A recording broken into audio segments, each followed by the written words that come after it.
tahun depan itu tahun yang berat, Mas. Ya. Kenapa? Karena kondisi saat ini kan stagflasi dan reflasi. Reflasi. Oke. Jadi harga-harga naik, daya beli masyarakat turun. Dan nilai mata uang seluruh dunia turun.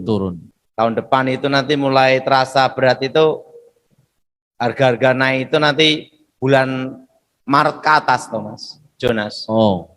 Bulan apa? Maret ke atas. Maret ke atas. Dan bulan 6, bulan 7, penyakit apa? Kuku mulut ya? Kuku mulut.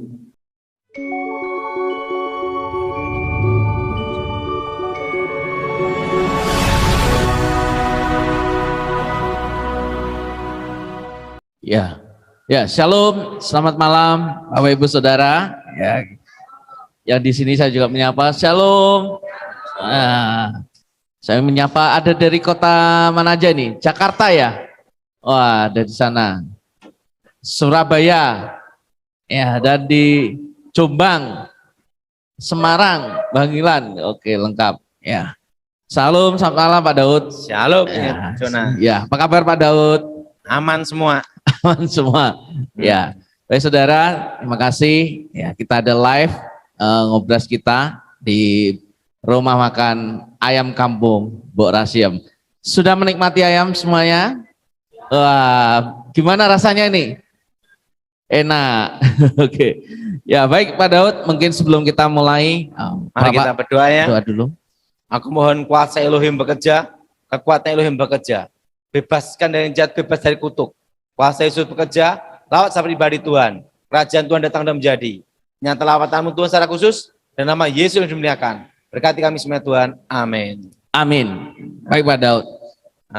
Gimana Jonas? Malam ini kita mau bahas apa nih Pak?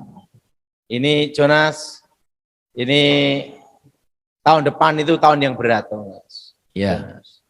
Kenapa? Karena kondisi saat ini kan stagflasi dan reflasi. Reflasi. Oke. Jadi harga-harga naik, daya beli masyarakat turun. Dan nilai mata uang seluruh dunia turun.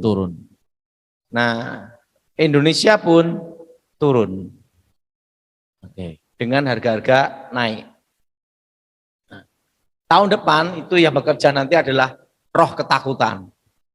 Oh, jadi tahun depan ini banyak ketakutan Pak ya? Ada roh ketakutan. Dan nanti juga kalau kita perhatiin ya, tahun ini aja udah ada reaksi alam juga toh. Ya, ada bencana dan lainnya. Banjir ya ada ya. Banjir. Gempa juga. Gempa, ya. Cianjur. Nah, jadi tahun depan itu ada tahun yang berat. Tahun yang apa, Jonas? Berat, Pak. Berat. Ya. Nah. Jadi tidak hanya secara ekonomi aja Pak ya, tapi juga di alam Pak ya. Di alam juga. Dan yang bertahan itu adalah orang yang tidak banyak keinginan. Oke. Nggak macam-macam lah gitu dalam hidupnya. Ya. Nah, itu yang bisa bertahan untuk menghadapi kondisi seperti ini. Berarti harus belajar menguasai diri Pak ya. Betul. Oke. Lalu untuk sampai akhir tahun ini kan sudah di penghujung tahun ini Pak ya, di Desember ini sekarang. Ya, ini Desember ini kan hanya sebulan aja tuh Mas. Iya Pak. Tahun depan itu nanti mulai terasa berat itu, harga-harga naik itu nanti bulan Maret ke atas tuh Mas, Jonas. Oh. Bulan apa? Maret ke atas. Maret ke atas. Dan bulan 6, bulan 7, nah nanti dolar ini akan berusaha dikunci, ingat ya. Oke. 15.500 sampai 17.000. Sampai 17.000. Wow. Supaya di bawah 17. Karena kalau nyentuh angka 17 ke atas, itu repot Pak ya. Untuk ekonomi hancur. Enggak hancur, hanya goyang. Ekonomi dunia ya dia. Indonesia. Oh, Indonesia. Karena dolar pun sebenarnya adalah inflasi kan. Ya. Rupiah inflasi gitu loh. Nah itu terjadi di tahun depan. Di tahun depan. Nah kondisi seperti ini sampai 2025. Kira-kira wow. Setelah Pilpres pemilihan presiden Pak ya. Betul. Setelah Pilpres. Oke. Ya, jadi Bapak Ibu Saudara, ya, kita belajar menguasai diri ya. Tidak terlalu banyak keinginan. Dan kedua, tahun depan itu nanti banyak perceraian juga. Wow, yang disebabkan karena faktor ekonomi ini. Faktor ekonomi. Setelah itu banyak hal itu Jonasnya. Iya. Yang jelas tahun depan itu banyak perceraian, banyak janda. Banyak janda, banyak perceraian. Banyak janda. Oke, tahun depan itu tahun banyak janda. Kalau LGBT-nya juga nambah enggak, Pak? Bertambah. Tambah juga, Pak. Homo gay juga, lesbi semua ya, Pak ya. Bertambah. Itu tahun depan. Dan banyak yang kondisi seperti itu harus menjaga diri kita supaya tidak menjual diri. Iya. Betul, Pak. Jangan sampai menjual diri, Pak ya. Jangan sampai. Ya. Nah itu karena selama 2 tahun itu akan terasa berat seperti ini. Dan itu nanti sampai 2025 kondisi seperti ini. Kira-kira 2 tahun. Ya.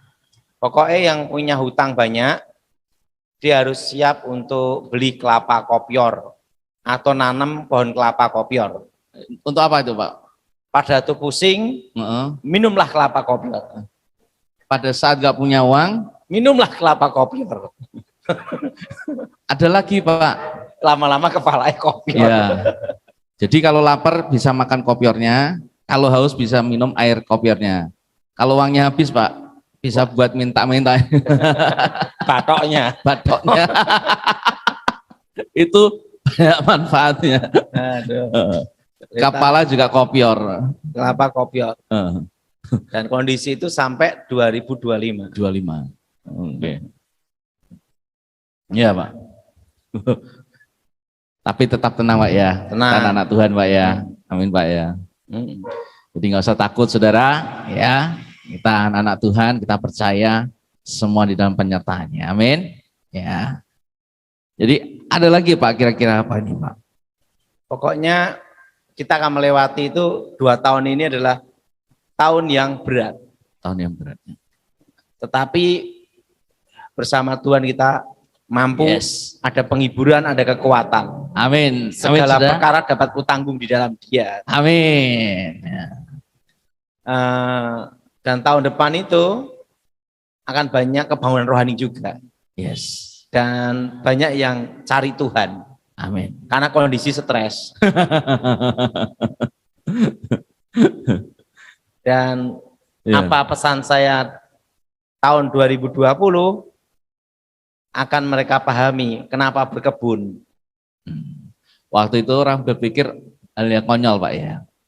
Waktu itu ya 2020 ya, ngapain berkebun ya, mikir enteng ya, tapi ternyata setelah sekian tahun ya Pak ya, banyak orang, oh ternyata ini maksud dari Ingat, perlu Jonas tahu, gempa bumi di Cianjur ya, itu punya dampak juga, pengaruh. Ya. Karena ingat Cianjur adalah tempat pertanian. Ya, penghasil beras kalau nggak salah. Beras. Nah, tahun depan kemungkinan, ini analisa saya. Ya. Boleh kan kita beranalisa? Boleh, Pak. Analisa saya tahun depan itu, tahun depan Indonesia impor beras.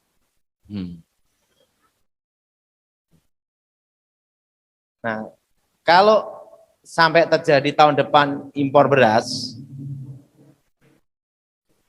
kedua, cadangan devisa kita ini adalah dolar. Otomatis dolar kan lari ke luar negeri. Ya. Karena untuk pembayaran kan. Ya. Karena import. Karena impor kan. Ya. Nah, setelah itu kedelai impor. Kita nih garam aja saya dengar masih impor juga. Jadi rata-rata bahan pangan itu masih impor, Pak ya? Rata-rata. Nah ini yang akan melonjak harga selama 2 tahun ini. Oke. Ini analisa pribadi makroekonomi saya. Ya, jadi makanya 2 tahun itu berat nilai mata uang turun. Kenapa nilai mata uang itu turun? Karena ada hal ini. Karena mau tidak mau tahun depan analisa saya Indonesia impor. Impor. Oke. Daging pun impor. Ya. Karena kan ada tahun ini kena masalah penyakit PKM ya, penyakit kuku mulut ya. Ya, betul Pak.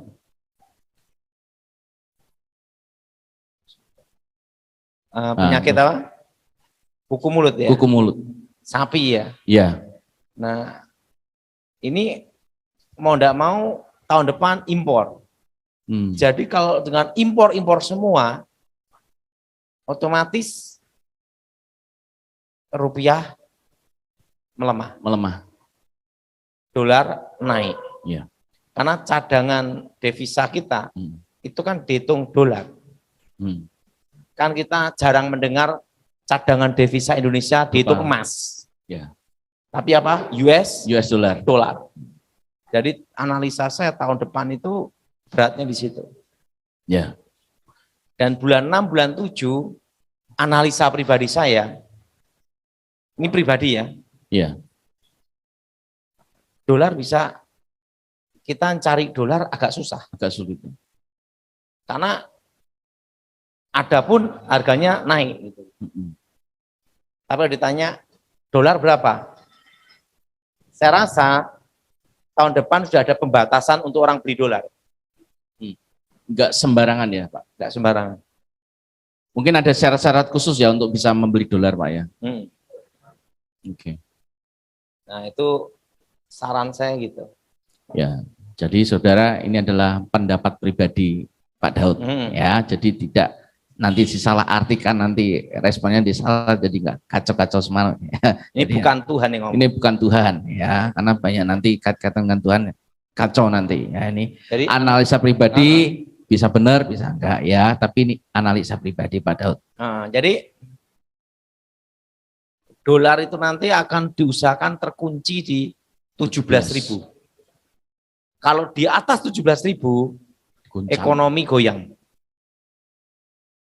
Indonesia Pak ya. Bisa terjadi panic buying. Gitu. Apakah guncang itu bisa dikategorikan seperti tahun-tahun 98 kerusuhan gitu Pak? Tidak ya. Yang jelas gini ya. Kan yang dampak resesi ekonomi itu terasa hanya Jakarta. Kota besar. Sama Surabaya, kota besar aja. Jadi untuk dampaknya ke masyarakat pedesaan itu tidak terlalu terasa. Karena tidak banyak keinginan itu Pak. Kedua, didukung sumber daya alam. Gampang. Mudah. Asal mau menerima apa adanya, selesai. Betul. Itu untuk tahun depan. Nah, kenapa saya ulangin terus kata-kata ini? Karena kita udah mau di penghujung tahun. Dan itu pasti terjadi. Nah, jadi yang punya utang-utang itu selesai. Nah, ada yang tanya sama saya, bagaimana yang main saham gitu? Oh iya Pak, ini kan banyak sekali tuh Pak. Dianggap bahwa main saham ini satu hal yang mungkin singkat, ya mungkin mudah gitu kan. Tapi banyak juga yang akhirnya terjebak Pak. Bagaimana pandangan Pak Daud? Lebih baik untuk selama 2 tahun ini tidak dulu. Misalnya ada yang main saham pun, saham yang aman. Misalnya saham pemerintah. Saham blue chip. Pokoknya saham pemerintah.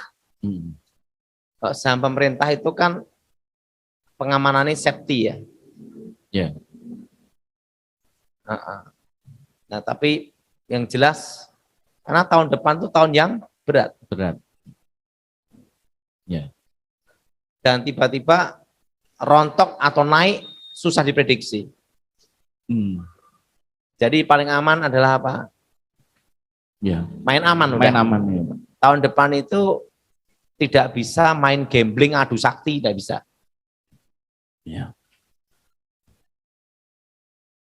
Gimana Jonas? Ya, jadi walaupun keadaan sesulit apapun berusaha untuk menahan diri, jangan gegabah gitu Pak ya, intinya. Jangan gegabah. Ya.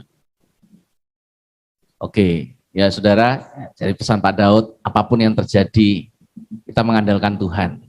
Ya, jangan gegabah kita mengambil satu tindakan keputusan yang nantinya akhirnya membuat kita terjerumus. Ya, tapi nggak usah takut. Amin. Karena tidak bisa diprediksi. Ya. Yang jelas kita semua harus bisnis yang real nyata. Misalnya makanan ya makanan. Ya. Kayak saya kan ayam goreng Mbok Rasiem, ya. Ada ayamnya. Tidak hanya tulisan ayam goreng gitu loh. Kan ada yang seperti itu. Iya. Betul, nah, itu kondisi selama 2 tahun ini yang terjadi seperti itu. Ya. Jadi dan nanti banyak investasi bodong yang akan ditawarkan. Ya. Nanti banyak yang menawarkan jalan pintas dengan menjanjikan investasi bodong, ya. Yaitu nanti akan membagi keuntungan 5%, 10%, pokoknya tiap bulan berapa persen, itu nanti akan terjerumus banyak di situ. Ya. Ini ada pertanyaan nih Pak, kalau dunia properti gimana nih Pak? Apakah... Dunia properti 2026-2027. 26-27 Pak. Oke.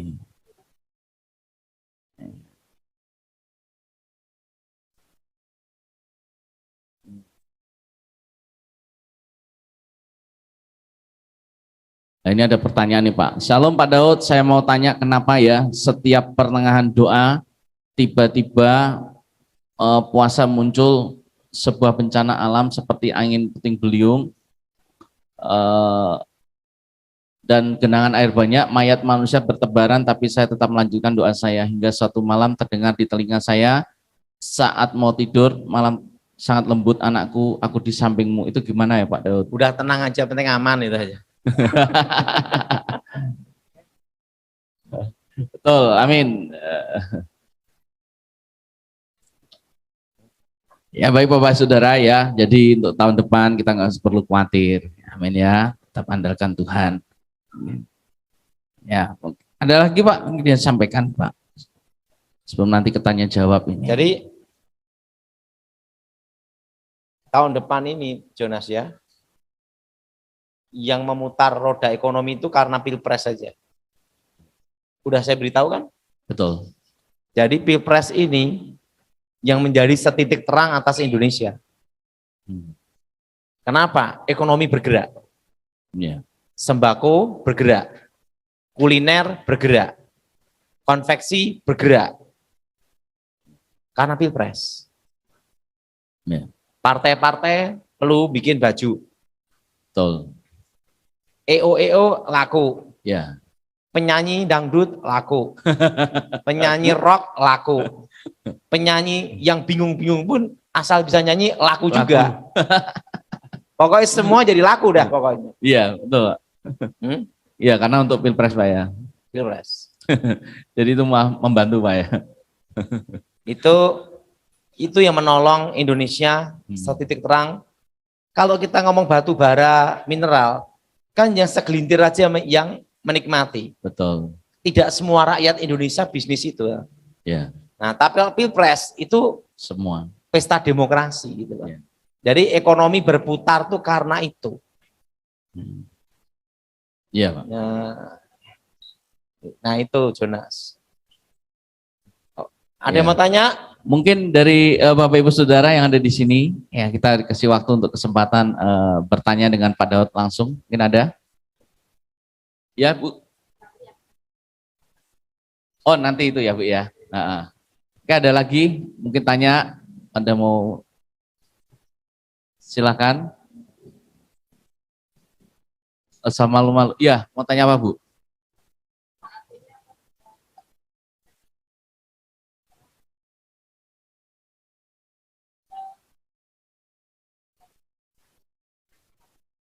Ini sudah masuk resesi. Ya.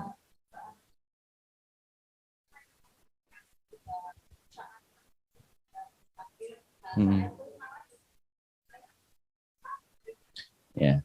Ya, jadi saudara, ini ada pertanyaan dari Ibu ya. Pandemi belum berakhir. Pandemi terus Pak ya.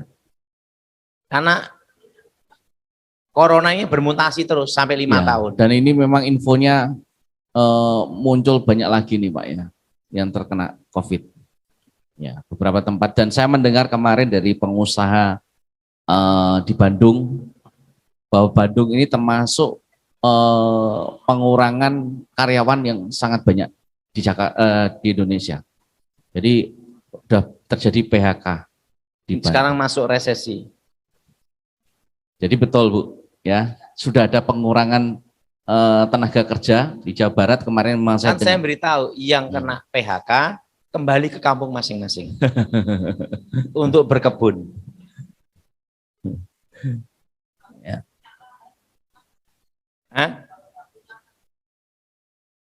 Polybag di rumah. Ya, pasang polybag. Nanam apa? Kangkung, bayam, cabai. Pas cabai mahal kan panen. Iya, betul. Misalnya desa beli, dimakan sambil dimut, biar tahan lama. Jadi tahun depan itu analisa saya Indonesia mau tidak mau impor beras. Nah kalau sudah mulai impor beras, banyak uang. Yang lain menyusul, impor lain menyusul. Kedelai aja kita masih impor kan, Jonas? Iya. Nah, yang lain-lain menyusul, ingat Jonas, yang lain menyusul berarti apa?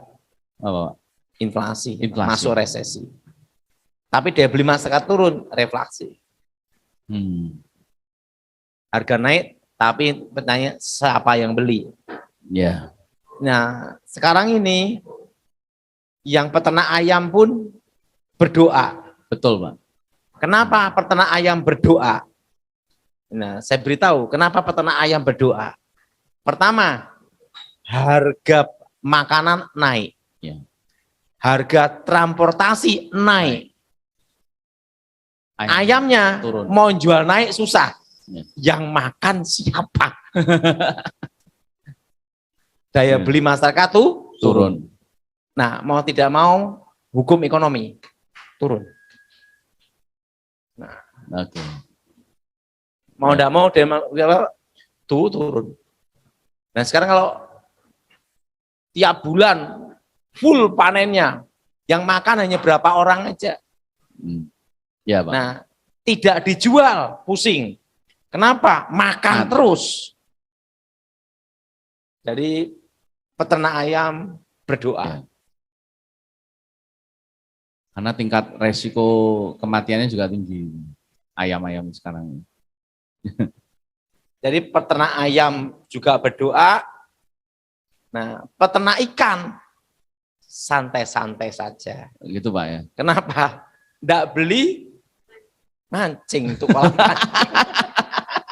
lomba pancing. Karena banyak yang stres mancing. Hiburan. Ini ada pertanyaan Pak. Usaha apa nih yang kira-kira cocok nih Pak di tengah-tengah resesi ini Pak? Gini ya. Pokoknya berkebun dan beternak. Ya. Tapi ternak di sini adalah yang alami punya. Kayak babi. Ayam kampung. Kalau ayam kampung susah turun. Karena jumlahnya kan tidak banyak. Betul. Iya, betul Pak. Kalau ayam yang di daging beda cerita. Karena apa? Itu kan makanannya kan dipacu. Ya, dipacu. Yang alami kan enggak laku ya biar aja lah.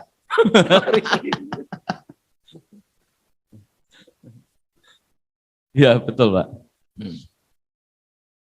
Ya ada lagi pertanyaan saudara? Oke. Jadi tahun depan tahun apa? Tahun untuk ini. Stagflasi, reflasi. Inflasi. 2 tahun nih Jonas. Iya Pak. Setelah Pilpres Pak ya. Ya saudara, itu ya. Jadi kita harus menahan diri sekali lagi. Ya pesan dari Pak Daud ya. Kurangi keinginan-keinginan dan kita harus hati-hati berinvestasi. Ya, jangan tergiur dengan return yang besar. Ya. Oke Pak Daud. Ini itu Pak yang disampaikan. Jadi tenang saja menghadapi tahun. Es krim. Malu usaha es krim gimana Pak Daud? Udahlah, apa yang ada tekunin aja, tapi jangan mikir untuk mengembangkan usaha dulu. Iya. Selama 2 tahun ini, tekuni yang ada. Jangan investasi macam-macam dulu. Ya. Karena cash flow itu penting. Jadi sekarang lebih baik untuk pegang uang cash Pak ya? Cash. Kan susah diprediksi, tiba-tiba emas tidak naik. Iya. Nah, itu kan susah diprediksi. Ya. Yang jelas satu Jonas, semua pusing, kita tetap bersama Tuhan sama minum wedang dulu. Amin. Haleluya. Gini, kalau yang tekstil, baju-baju bukan pabrik industri ya, justru jalan. Ingat Pilpres. Bendera-bendera. Ya. Pokoknya yang hidup itu nanti yang mendapat order untuk Pilpres. Sablon. Ya, sablon. Ingat, itu setitik terang. Tahun depan sampai 2024. Karena pilihan presidennya kan sampai 2024 kan? Ya. Dan tahun depan kan sudah capres-cawapres.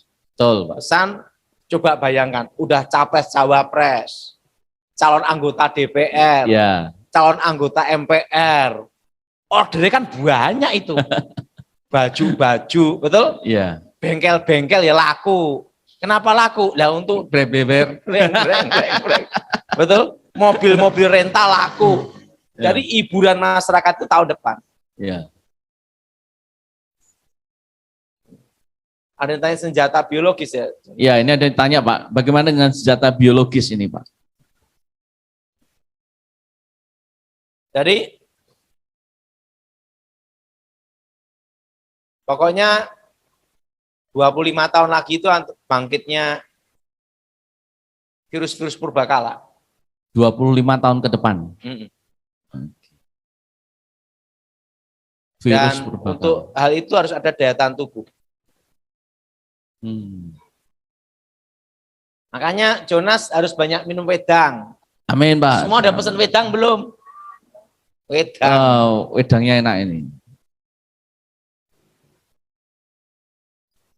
Tahu enggak Jonas? Iya Pak. Saya sendiri pun untuk kan gini, kita dapat uang berkat ya. Iya. Investasi yang pasti naik itu apa? Kalau selain misalnya, tanah. Kalau misalnya kita pegang uang gitu Pak ya. Kalau ditanya gitu, pasti Jonas kaget dan ketawa. Apa Pak? Kayu jati. Kok bisa Pak? Nah, tambah tahun pohonnya habis. Saya kan kemarin beli kayu. Oh iya Pak. Sudah umur berapa gitu Pak? Teman saya yang saya minta dari perhutani. Ya untuk bikin papan-papan, kusen-kusen. Kalau kusen kan saya 8-15. Ini bangunan ini Jonas ya, atas bawah semua jati semua. Wow, luar biasa ya. Sampai usuk, reng, bandar semua jati. Waduh. Karena saya mikir gini Jonas, apapun yang terjadi, yang dari alam itu lebih safety aman. Misalnya gini ya, kita pakai kerangka baja, kelihatannya kan, wah pakai rangka baja, kuat toh. Tapi kalau ada yang rusak, bongkar semua loh, betul? Betul. Betul? Betul. Betul? Betul Pak. Nah kalau kayu, tinggal diganti satu-satu, selesai. Betul. Dan elastis, ada getaran apapun itu kuat. Karena kan saya kan pakai genteng semua. Nah, kalau genteng kan lebih aman gitu loh. Nah, kalau kena angin kayak gini nih, peng kabur kan. Ya, kalau genteng aman Pak ya. Kalau saya tanya Pak Daud, sekarang nyimpen apa? Saya orang mesti ketawa, pohon jati gimana? Jadi beli kayu jati yang ukuran up 50-an ya. Itu up 50 apa diameter Pak? Up 50-an tuh diameter 50-an. Jadi untuk kusen ukuran 8-15. Terusan, karena apa? Kedepannya itu ya Jonas ya. Iya Pak. Saya ngelihat kenapa saya beli kayu. Pasti orang bertanya-tanya. Dan pasti nanti beberapa tahun ke depan nilai jualnya tinggi Pak. Nanti kayu jati itu nanti 10 tahun ke depan. Orang yang rumah kayu jati itu mahal sekali. Dan orang kaya. Karena makin langka. Dan yang kedua kan kuat sampai ratusan tahun. Betul. Jati di sini jati hutan ya, bukan kebun. Saya setiap 3-4 bulan sekali ada berkat pasti beli kayu. Nah, makanya rumah saya semua kayu jati. Kayu jati. Tidak ada kayu sengon. Nah, karena apa? Karena kedepannya tambah susah, tambah sulit. Sekarang gini, nebang hanya 1 jam. Nunggu sampai 75 tahun, 100 tahun. Padahal setiap hari, setiap bulan ada yang ditebang, betul nggak? Betul. Nah, mungkin nanti 5-10 tahun lagi, cari kayu jati yang ukuran 1 meter, diameter 1 meter, diameter 70 cm, susah. Wah, ini ada ngomong bahwa pohon sengon murah katanya. Nah, kalau jati tambah tahun pasti naik. Mahal. Kalau saya ditanya investasi apa yang bagus untuk ke masa depan, resesi ini ya. Orang masih ngetawain saya kayu jati. Ya ini menurut Pak Daud ya, terserah mau berpendapat lain. Itu pendapat saya. Bebas saja. Kenapa? Karena saya kan bukan dijual. Untuk nanti kalau anak mau bangun, anak kita membangun, cucu kita mau bangun, kemungkinan generasi mereka itu hanya mendapat cerita. Dulu pohon jati kita, dulu Jonas, itu sampai lingkarnya itu 6 meter, lingkarnya. Cucu kita tanya 10 tahun, 15 tahun lagi, pohonnya di mana? Sudah ditebang.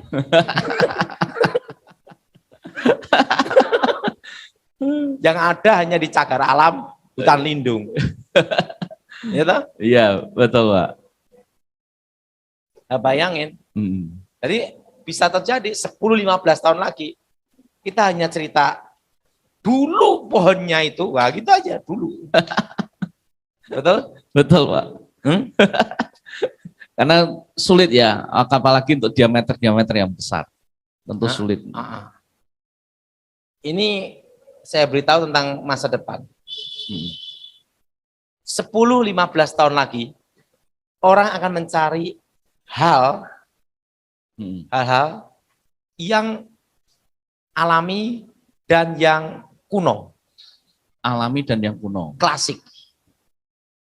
Nanti lihat ya, 10-15 tahun lagi, banyak yang akan mencari barang-barang antik itu. Kayu jati, kayak meja.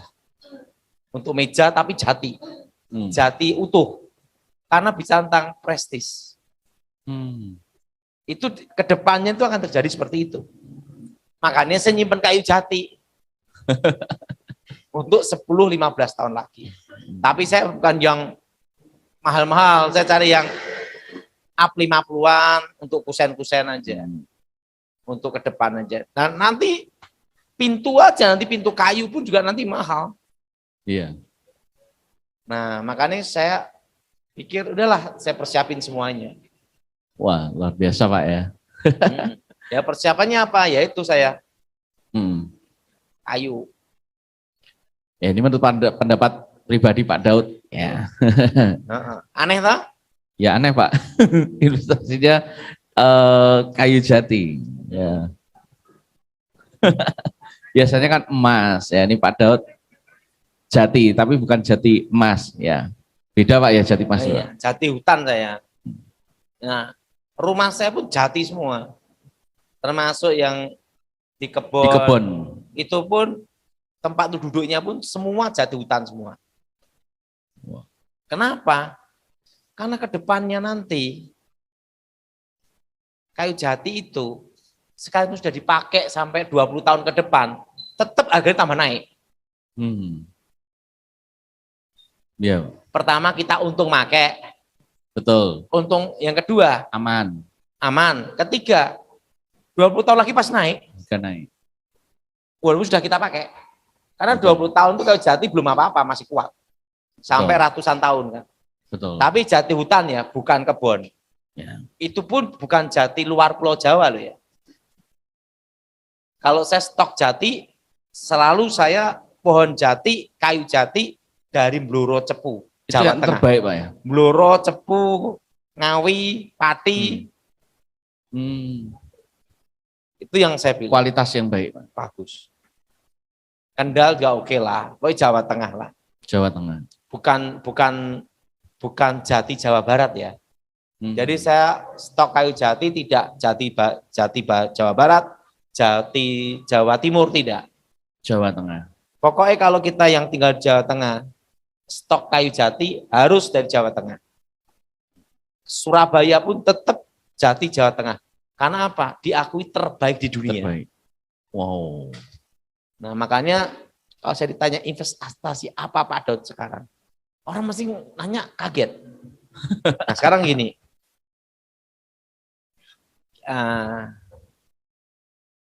simple nih ya. Tapi ini kan bukan untuk jual beli cepat enggak, jangka panjang. Gini, kita beli emas, oke? Setahun naiknya berapa sih? Betul. Tidak banyak. Oke? Kayu jati, kita beli 1 kubik misalnya. Ya. 1 kubik berapa? 15 juta. Oke, kita beli 10 kubik aja. 10 kubik ya? Ya. 150 juta. Oke. Simpen aja. Harganya berapa tahun lagi Oh, bisa naik. Oh. Melebihi investasi emas kan? Ya, emas dipikir kan kenaikannya nggak signifikan. Hanya sedikit-sedikit. Jati bisa banyak Pak ya?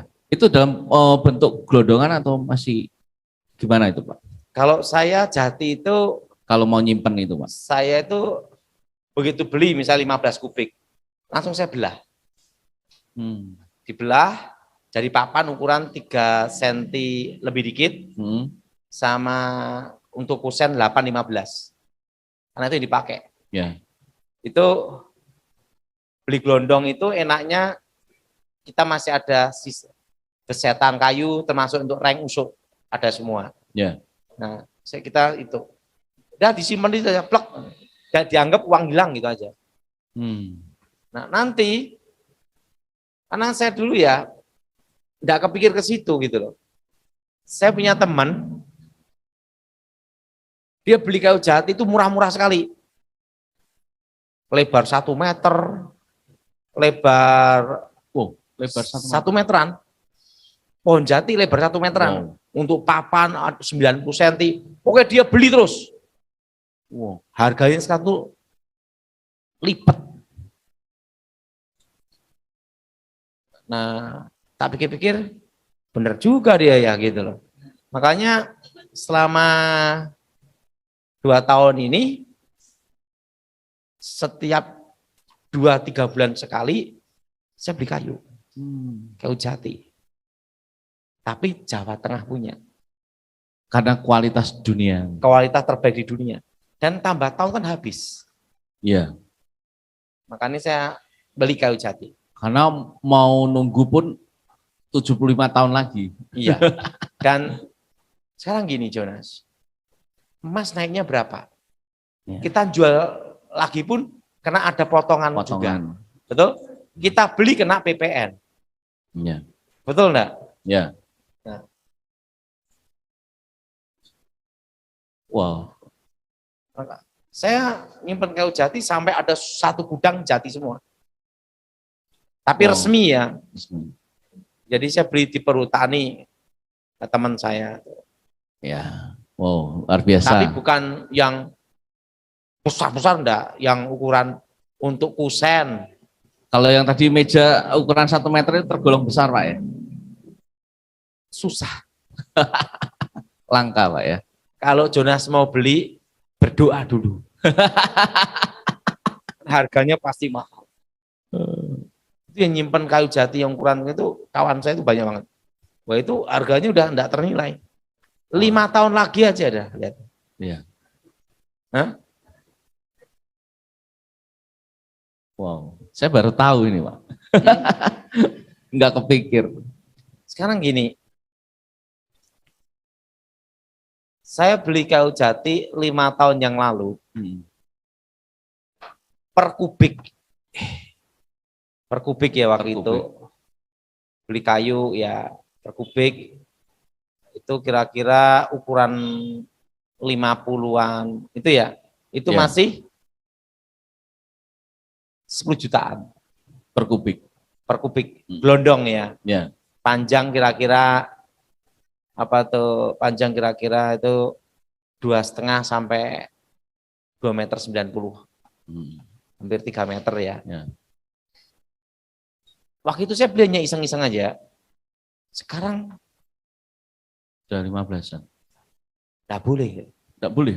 Oh, yang ukuran 60 cm enggak boleh.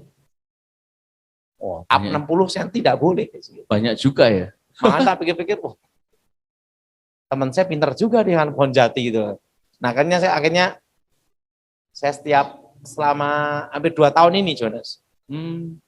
Tapi sampai gudang penuh. Sekarang saya mulai untuk rumah, urusan saya pakai untuk bikin apapun, pakai jati semua. Karena nanti Jonas ya, kayu jati nanti 20 tahun lagi yang pernah dipakai harganya mahal. Mahal. Ya, dan itu nanti terbukti. Wow. Nggak usah banyak-banyak. Joglo yang lama-lama aja sekarang mahal, betul nggak? Betul. Hah? Betul. Apalagi yang udah baru. Nah, aneh toh? Aneh, Pak. Orang saya baru sadar. Orang berpikir emas, berpikir perak. Saya enggak, saya kayu malah. Ini kan pendapat saya. Ya. Oke, jelas? Ya, ini sekali lagi ya pendapat Pak Daud pribadi. Ya. Oke. Ya, terima kasih banyak Pak Daud. Kita doa untuk semuanya ya. Sini ya. Ayo semua berdiri. Angkat tangan ya, berdoa. Darah Yesus hancurkan kutuk. Darah Yesus hancurkan mantra. Darah Yesus bebaskan. Demi nama Yesus, roh jahat, roh gelap, keluar. Kuasa Yesus bekerja. Lawat kami semua Tuhan. Amin. Oke.